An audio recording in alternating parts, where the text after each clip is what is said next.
plupart de ces images sont inédites. Elles ont été réalisées par des journalistes qui sont eux aussi tombés au front de la contamination nucléaire. Elles racontent l'histoire de cette guerre cachée, mais aussi celle du gigantesque mensonge dont les conséquences finissent 20 ans plus tard d'alourdir le bilan de la catastrophe. 20 ans après, voici l'histoire de la bataille de Tchernobyl.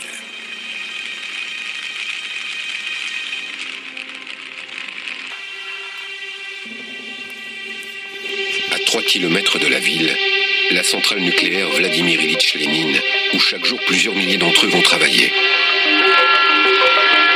Ce soir-là, les employés du bloc numéro 4 ont reçu l'ordre de tester un système d'auto-alimentation du réacteur pour permettre des économies d'énergie. À 1h23, les systèmes de sécurité sont désactivés et l'expérience commence.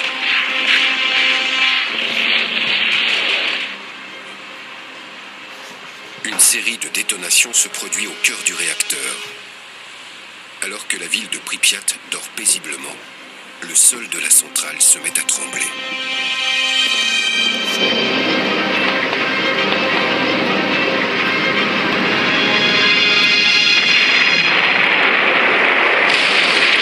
Les 1200 tonnes du couvercle du réacteur sont soudain projetées dans les airs.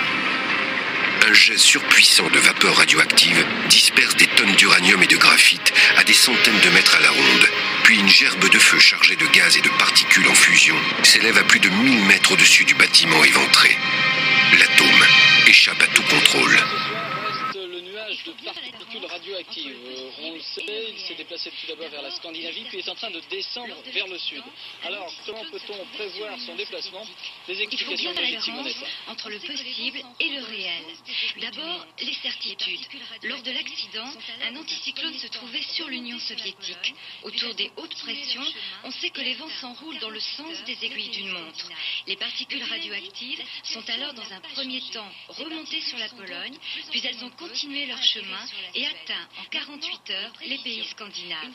Depuis lundi, la situation n'a pas changé. Ces particules sont donc de plus en plus nombreuses à atterrir sur la Suède. Maintenant, les prévisions.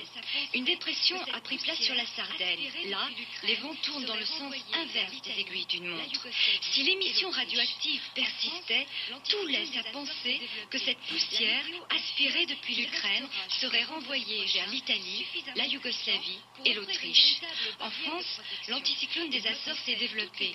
La météo affirme qu'il restera jusqu'à vendredi prochain suffisamment puissant pour offrir une véritable barrière de protection. Il bloque en effet toutes les perturbations venant de l'Est.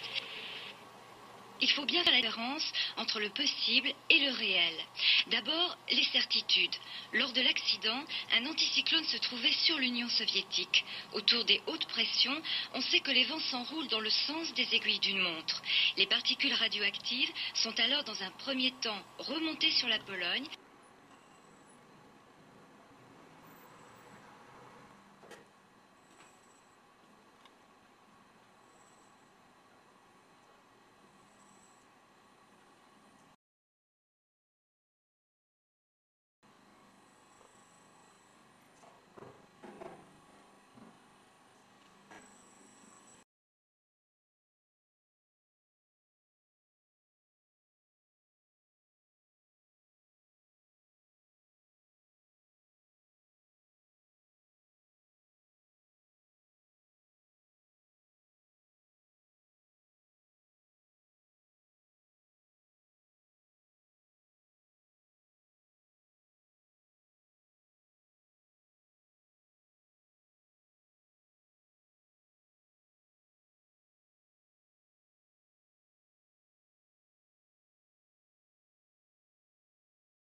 France, l'anticyclone des Açores s'est développé. La météo affirme qu'il restera jusqu'à vendredi prochain suffisamment puissant pour offrir une véritable barrière de protection. Il bloque en effet toutes les perturbations venant de l'Est.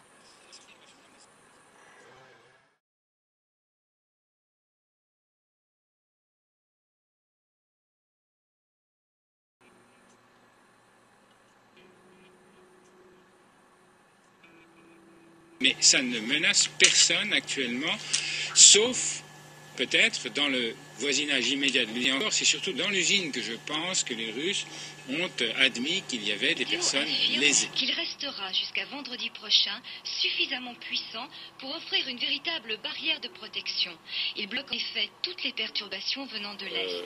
Le nuage dont vous avez parlé tout à l'heure est un nuage dont la radioactivité de toute façon ne comporte pas de danger pour la population. D'abord, je tiens à vous dire qu'il n'y a aucun problème de sécurité en France. Aucun. Nous n'avons rien à cacher. Que les Français ne soient rassurés. Que les Français ne soient rassurés. Que les Français ne soient rassurés. Que les Français ne soient rassurés. Que les Français ne soient rassurés. Sans un doute qu'ils nous téléphonent. Merci, Monsieur le Ministre, de cette intervention à propos du numéro vert spécial Tchernobyl.